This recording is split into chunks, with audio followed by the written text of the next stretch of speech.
Selamat malam Bapak Ibu Saudara, saya berharap kita semua masih dalam keadaan yang sehat, baik, dan masih menjalani hari-hari dengan penuh semangat dan sukacita bersama Tuhan. Hari ini saya mengucap syukur kalau kita boleh sekali lagi datang kepada Tuhan untuk memuji memuliakan namanya, untuk berdoa, untuk mendengarkan firman-Nya dalam ibadah doa malam GKI Agape. Meskipun hari ini masih dilaksanakan secara virtual, tapi saya percaya kita semua di rumah masing-masing bersama keluarga tetap memiliki satu hati yang sungguh-sungguh mau datang kepada Tuhan kita. Saya mau ajak kita semua untuk berdoa untuk memulai ibadah pada malam hari ini. Mari kita berdoa. Ya Tuhan Yesus, kami mengucap syukur Engkau sudah boleh begitu baik kepada kami. Engkau sudah boleh menyertai keluarga kami. Engkau sudah boleh memberikan kami kesehatan, memberikan kami berkat untuk kami dapat menjalani hari lepas hari ya Bapa. Terima kasih Tuhan. Kalau hari ini, malam ini kami boleh datang sekali lagi menghadap Engkau, itu semua karena anugerah-Mu. Itu semua karena kasih-Mu. Oleh karena cinta-Mu yang begitu besar bagi kami. Siapkan hati kami Tuhan untuk mau datang sungguh-sungguh menghadap hadirat-Mu ya Bapa. Layakan, sucikan, dan kuduskan hati kami. Hanya dalam nama Tuhan Yesus kami sudah berdoa dan mengucap syukur. Haleluya, amin. Mari saudara, saya mau mengajak kita semua untuk menyanyikan satu buah lagu dari KPPK nomor 37 dalam versi bahasa Inggris, I Love You Lord.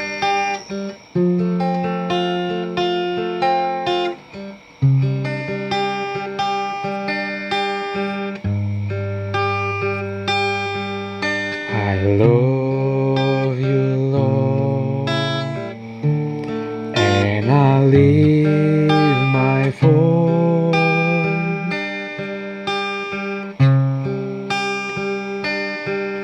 to worship you, oh my soul. Rejoice, take joy, my King, in what you hear. May it be a sweet, sweet sound in your ear.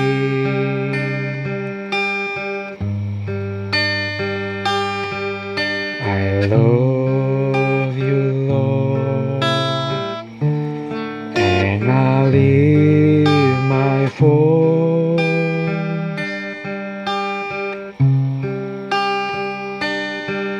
to worship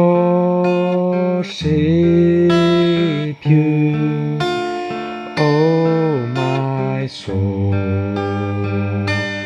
Rejoice, take joy, my King, in what you hear.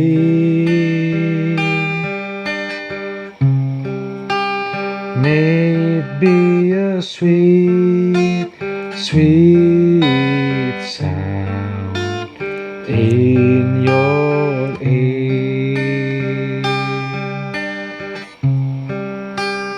May it be a sweet, sweet sound in your ear.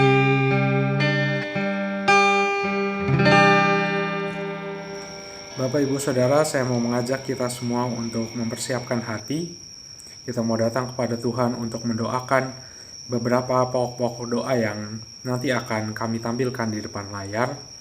Bapak Ibu Saudara boleh bersama-sama mengajak dengan keluarganya di rumah untuk bersatu hati, menundukkan kepala untuk berdoa kepada Tuhan. Nanti pokok-pokok doa bisa dilihat di layar masing-masing. Akan diberikan waktu selama beberapa menit ke depan untuk bersama-sama kita untuk membuka suara. Mari kita berdoa.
Ya Bapak Ibu Saudara, sebentar lagi kita akan mendengarkan firman Tuhan.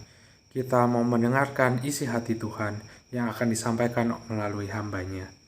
Seperti rusa yang rindu akan sungai, begitu juga jiwa kita yang rindu akan kehendak-Nya, akan isi hatinya. Mari, saya mau mengajak kita semua untuk menyanyikan satu buah lagu, Pribadi yang Mengenal Hatiku.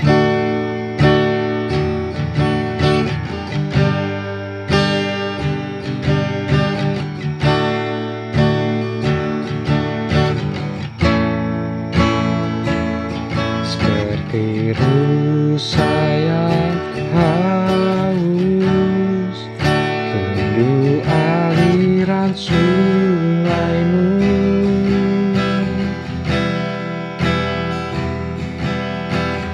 Hatiku tak tahan menunggumu.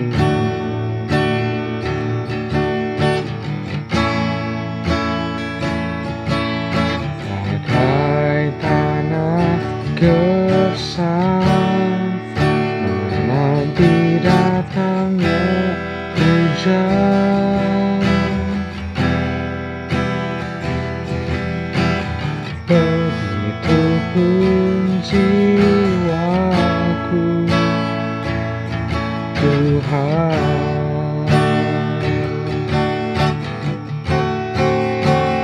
Hanya Engkau,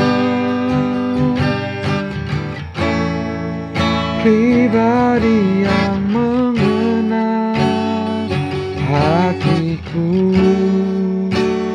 Tiada yang tersembunyi bagiku. Seluruh isi hatiku Kau tahu, dan bawaku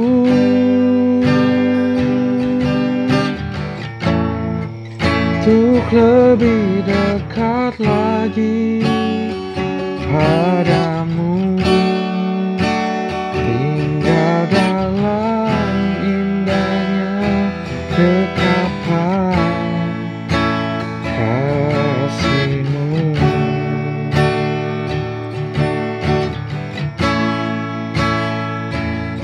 Seperti rusa yang haus, rindu aliran sungaimu.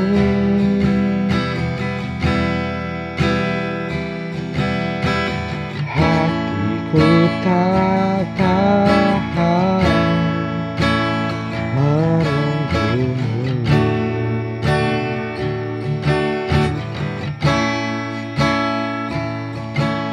Bagai tanah gersang menanti datangnya hujan.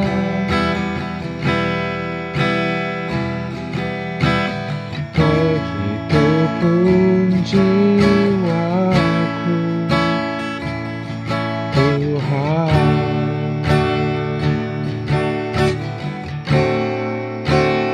Hanya Engkau,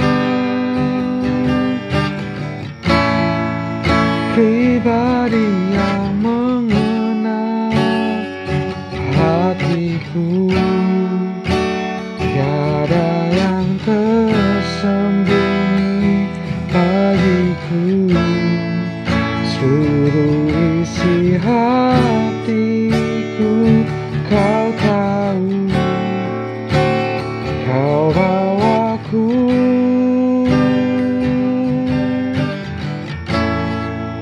untuk lebih dekat lagi padamu, hingga dalam indahnya dekapan kasih-Mu.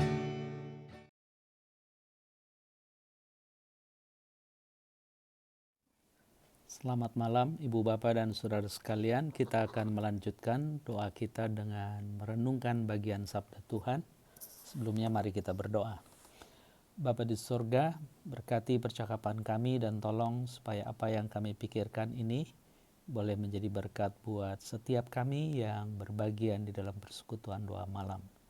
Kiranya Engkau membukakan pikiran kami untuk mempunyai waktu luang, menghabiskan bagian kesempatan untuk mengenal Engkau dan sesama. Kiranya Engkau berkenan menolong kami. Dalam nama Tuhan Yesus kami berdoa. Amin. Baik saudara, saya akan membacakan satu bagian sabda Tuhan yang terambil dari Markus pasal yang pertama, ayat yang ke-35. Pagi-pagi benar, waktu hari masih gelap, ia bangun dan pergi keluar. Ia pergi ke tempat sunyi dan berdoa di sana. Saya lanjutkan, habiskan satu perikop ini. Tetapi Simon dan kawannya menyusul dia. Waktu menemukan dia, mereka berkata, "Semua orang mencari engkau." Jawabnya, "Marilah kita pergi ke tempat lain, ke kota-kota yang berdekatan, supaya di sana juga aku memberitakan Injil, karena untuk itu aku telah datang." Lalu pergilah ia ke seluruh Galilea dan memberitakan Injil dalam rumah-rumah ibadat mereka dan mengusir setan-setan. Sampai semikian jauh pembacaan sabda Tuhan. Yang berbahagia adalah mereka yang mendengar dan yang memelihara dalam hidupnya. Haleluya. Ibu Bapa dan saudara sekalian, malam ini kita ingin merenungkan satu bagian yang mungkin Ibu Bapa sering mendengar tentang istilah solitude, soliter, yaitu turunannya, dan apa sebenarnya yang disebut dengan solitude atau soliter itu. Maksudnya adalah orang dengan sengaja menyendiri, membiarkan dirinya di tengah hiruk pikuk sendirian untuk merenungkan bagian-bagian yang ingin dia hadapi di depan. Kita perlu memikirkan tentang perbedaan solitude dengan kesendirian yang di dalam bahasa Inggris disebut dengan loneliness dan solitude. Apa yang membedakan loneliness dan solitude itu? Dikatakan bahwa loneliness itu mengekspresikan kesakitan dari seseorang yang sendiri. Jadi mengekspresikan satu rasa sakit ya dengan kesendiriannya. Sementara solitude itu mengekspresikan kemuliaan di dalam kesendiriannya. Pikiran itu dimulai dari seorang teolog yang namanya Paul Tillich ya. Mungkin kita tidak perlu bahas tokoh itu, tetapi dia memberikan satu ungkapan bahwa kesendirian itu perlu dibedakan. Ketika kesendirian di dalam batasan loneliness atau lonely, itu berarti dia sedang mengekspresikan kesakitannya. Tetapi ketika dia solitude, dia sedang mengekspresikan kemuliaan yang Tuhan tanamkan di dalam dirinya. Nah, bagian itu barangkali yang kita ingin renungkan bersama ketika Yesus itu sedang dicari banyak orang tergesa-gesa ingin berbondong-bondong menemui dia barangkali lebih tepatnya, dan memberikan permohonan-permohonan yang dibutuhkan. Namun yang terjadi adalah dia sengaja menarik diri, dikatakan di ayat 35, pagi-pagi benar dia sudah bangun, sementara hari masih gelap, dan pergi keluar. Kemana? Ke tempat yang sunyi dan berdoa di sana. Itulah yang sebenarnya mau dikatakan bahwa di dalam solitude itu, Yesus itu sedang mengelola segala potensi di dalam dirinya. Satu bagian lagi, Ibu Bapak, yang saya bisa kutip tentang solitude itu, saya kutip dari Henry Nouwen. Dia mengatakan di dalam pokok pikirannya bahwa solitude itu merupakan sesuatu yang paling mendasar, ya, sesuatu yang paling mendasar di mana sebuah komunitas itu bertumbuh. Dimanapun kita, entah itu berdoa sendiri, belajar, membaca, menulis, ya, yang singkatnya kita menghabiskan waktu teduh kita keluar dari tempat di mana kita bisa berinteraksi satu dengan yang lain secara langsung, sama seperti Yesus sedang mau dicari, ya, banyak orang mencari dia tetapi dia menarik diri, kalimatnya mungkin seperti itu. Sesungguhnya Yesus itu, kalau Nowan mau katakan, kita itu sedang berinteraksi gitu ya, satu dengan yang lain dengan menggali potensi diri agar memiliki intimasi yang lebih dalam, kehangatan yang lebih dalam. Jadi dengan kata lain, ketika seseorang solitude itu, dia dibukakan tentang potensi diri, tentang kemuliaan yang nanti akan terbaca oleh banyak orang. Dan dikatakan di sana, itu semua untuk memiliki kehangatan atau intimasi yang lebih dalam satu dengan yang lain. Jadi ketika solitude-nya Yesus itu di kegelapan, sudah keluar dan diam di tempat yang tenang, dia berdoa kepada Bapa, itu dia sedang membuka dirinya. Dalam kesendirian bukan karena kesakitan yang berujung kepada kematian, tapi dia sedang mempersiapkan kemuliaan. Bagaimana caranya? Dia membuka diri dalam keheningan itu. Oh, ternyata untuk itulah aku diutus. Apa? Tadi dikatakan di dalam ayat 38, supaya di sana juga aku memberitakan Injil, karena untuk itu aku telah datang. Itu sebab dalam perikop ini ketika dia memberitakan Injil itu, dia tidak ke tempat yang lain kecuali yang memang sudah dinubuatkan. Bahkan sejak zaman Yesaya. Yang mana?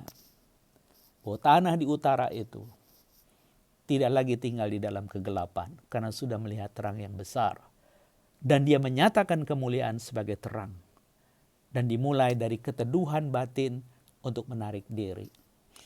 Jadi dengan kata lain, Ibu Bapak, ketika engkau dan saya hari ini merasakan kesendirian, tidak terlalu susah sebenarnya. Ketika engkau sendiri, engkau merasakan kegetiran, kepahitan, dan mungkin penafsiran-penafsiran tentang interaksi satu dengan yang lain, seakan-akan engkau itu tidak berharga, engkau tidak berguna, engkau itu membuat susah komunitas dan seterusnya. Jelas itu adalah kesendirian dalam artian loneliness. Karena apa? Karena engkau mengekspresikan diri yang bersumber pada diri itu sendiri. Tapi ketika engkau sendirian dan engkau teduh, engkau tenang dan senang. Dan kau memikirkan tentang kesejahteraan orang lain meskipun kau harus menderita.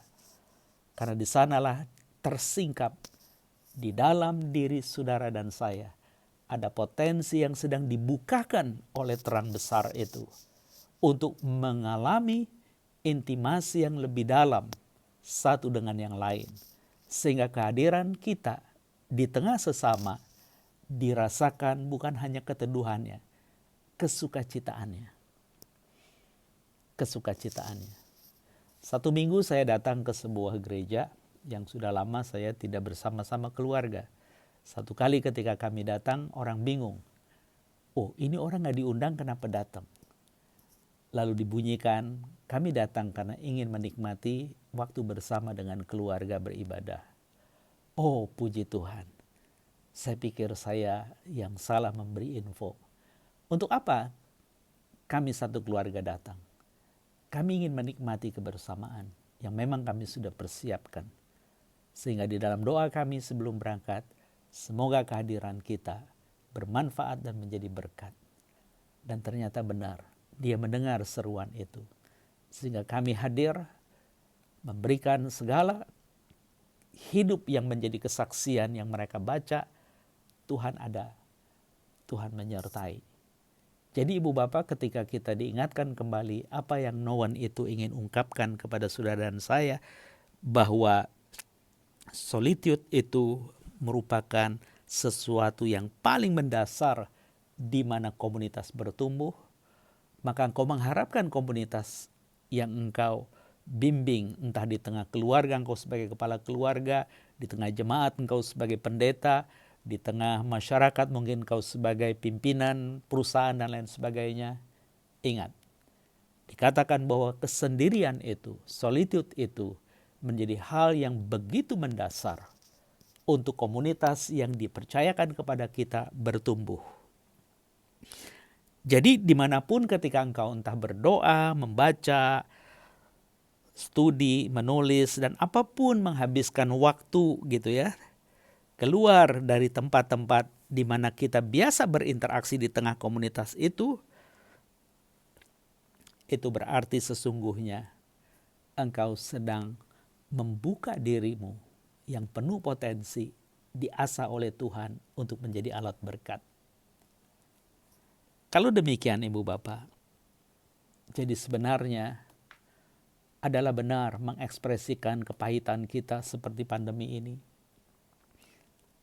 Di tengah-tengah janji Tuhan bahwa engkau berharga, bahkan kematian orang yang dicinta. Begitu banyak rekan-rekan saya juga yang dipanggil ketika awal-awal pandemi, sahabat, kerabat, itu semua ingin mengingatkan kepada kita. Biasa sakit itu.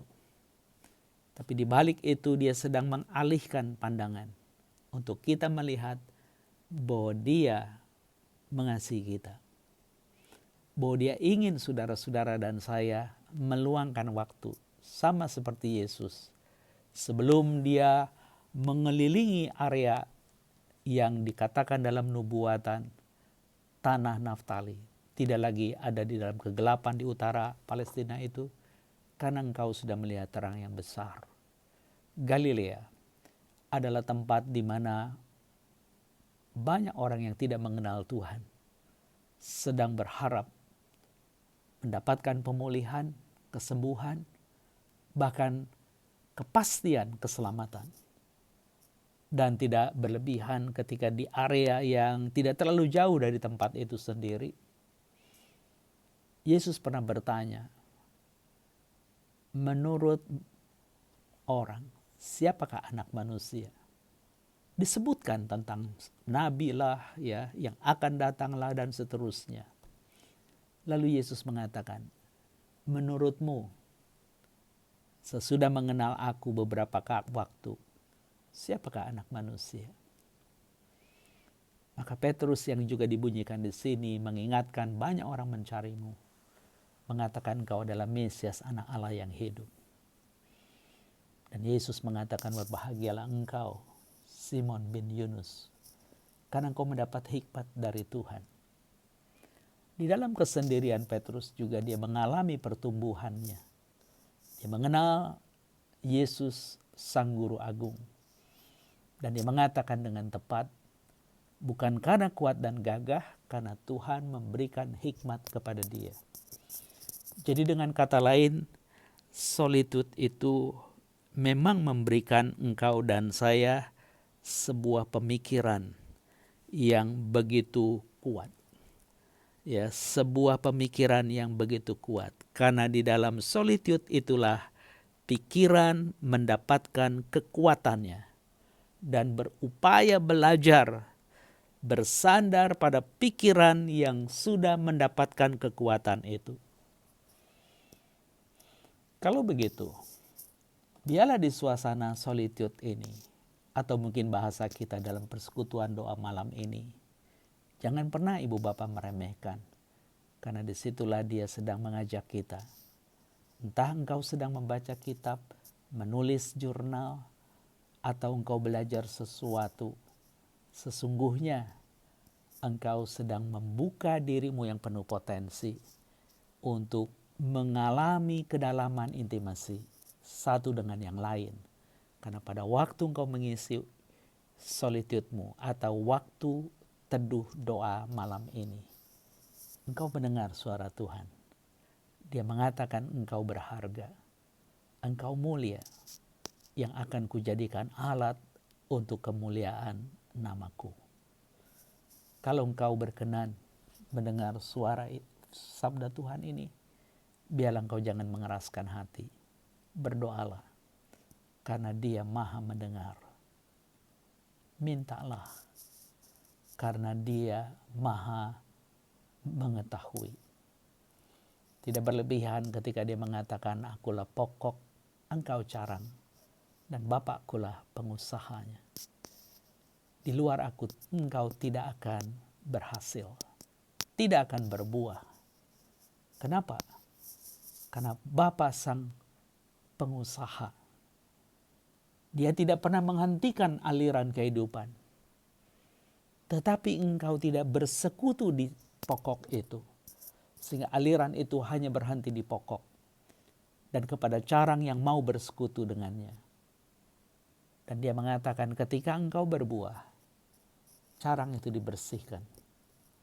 Dibersihkan oleh apa? Oleh firman. Dan Anda jangan lupa Yohanes 15 ayat 7 ketika dikatakan engkau sudah bersih melalui firman. Kata firman di sana tertulis jelas, rema. Sementara Yesus adalah logos. Apa maksudnya? Dia mau mengatakan bahwa dia memang firman Allah yang menjadi daging.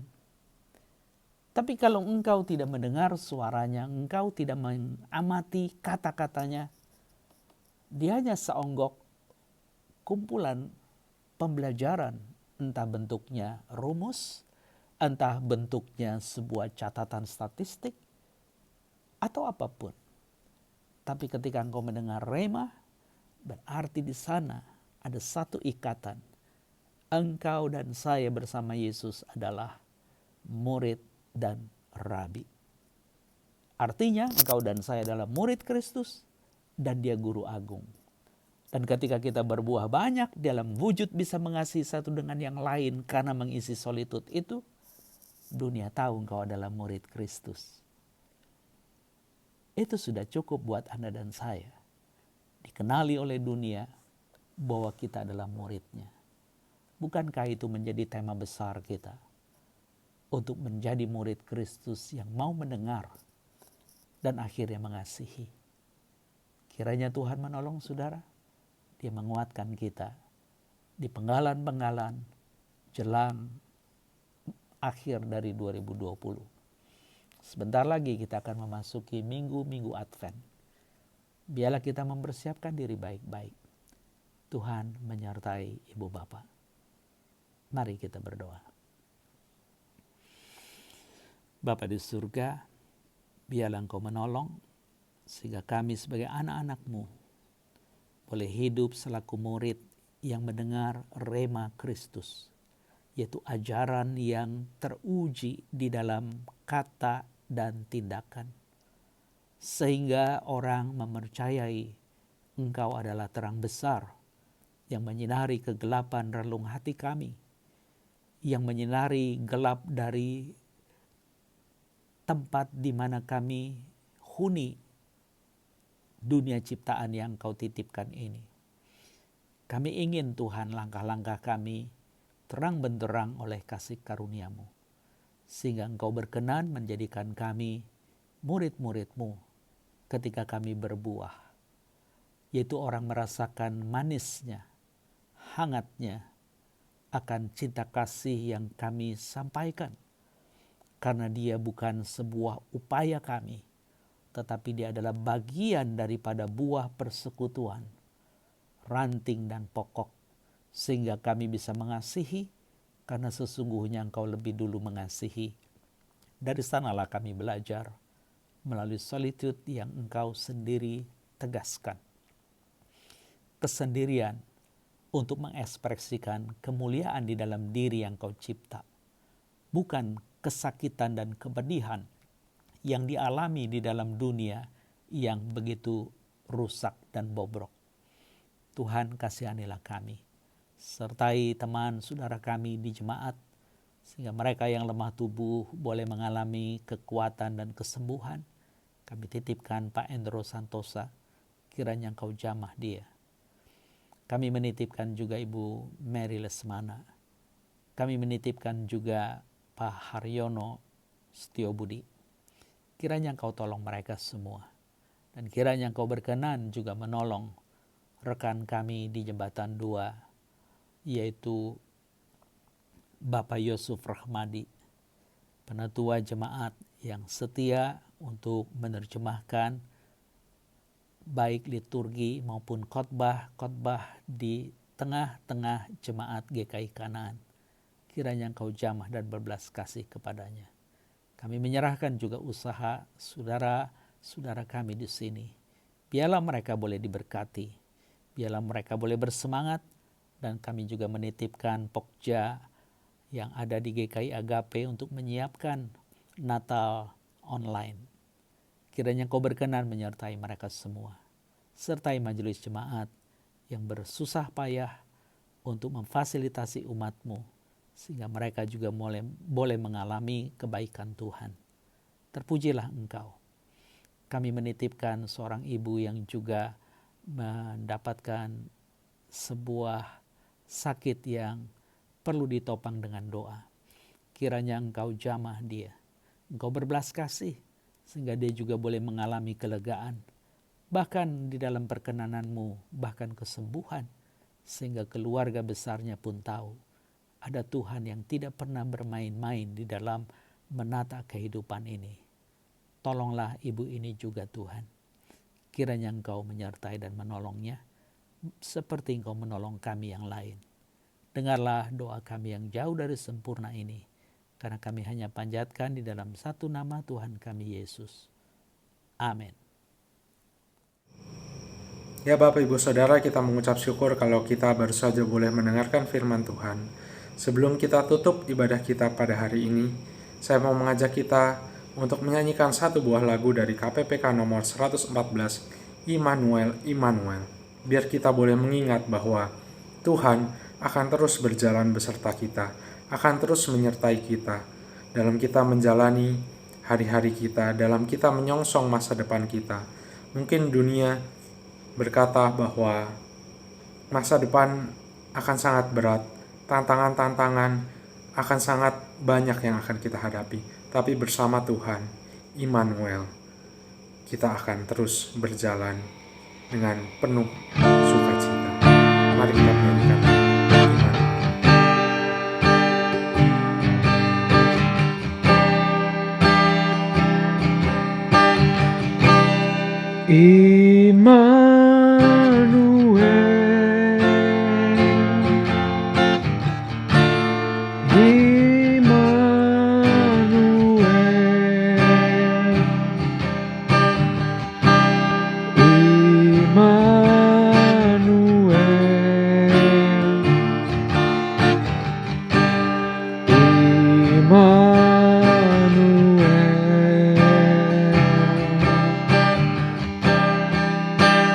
Tuhan beserta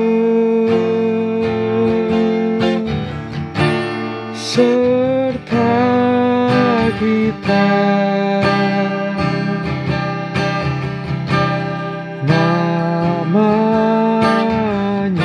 beserta kita,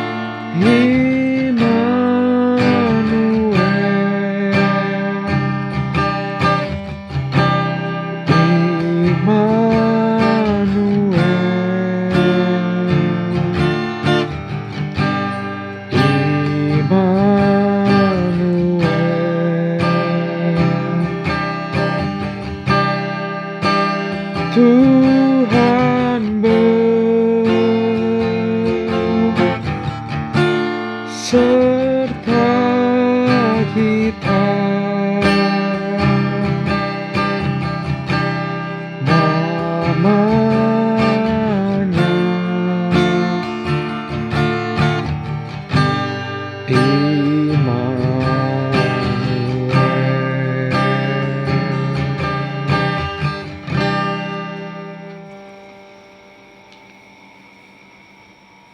Sebelum kita akhiri ibadah doa malam kita pada hari ini, saya mau mengajak kita menutupnya dengan doa.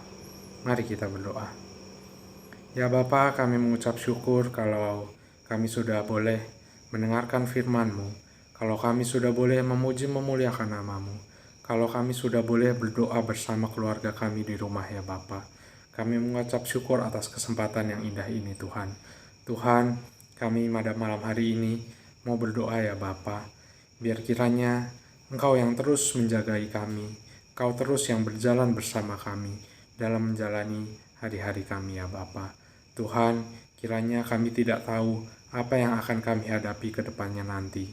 Mungkin dunia ini akan semakin berat, tantangan akan semakin banyak. Bahwa pada saat ini kami juga dihadapkan dengan pandemi ya Bapak, yang kami tidak tahu kapan akan segera berakhir. Tapi ajar kami untuk terus mengucap syukur, ajar kami untuk terus berharap kepadamu ya Bapa. Biarlah Engkau kiranya Roh Kudus juga yang boleh menuntun kami, biar kami boleh berjalan seturut dengan kehendak-Mu dan firman-Mu. Dan dimanapun kami berada, biarlah kiranya kami bisa memancarkan kasih-Mu, kami boleh menjadi berkat buat orang-orang di sekitar kami yang sedang mengalami kesulitan, yang sedang mengalami kesusahan. Kiranya Engkau yang terus menyertai kami ya Bapa dalam hari-hari kami. Berkati kami, sertai kami. Hanya di dalam nama Tuhan Yesus, kami sudah berdoa mengucap syukur. Haleluya. Amin. Ibadah kita hari ini sudah selesai. Kiranya Tuhan Yesus yang menyertai kita semua dan memberkati kita semua. Amin.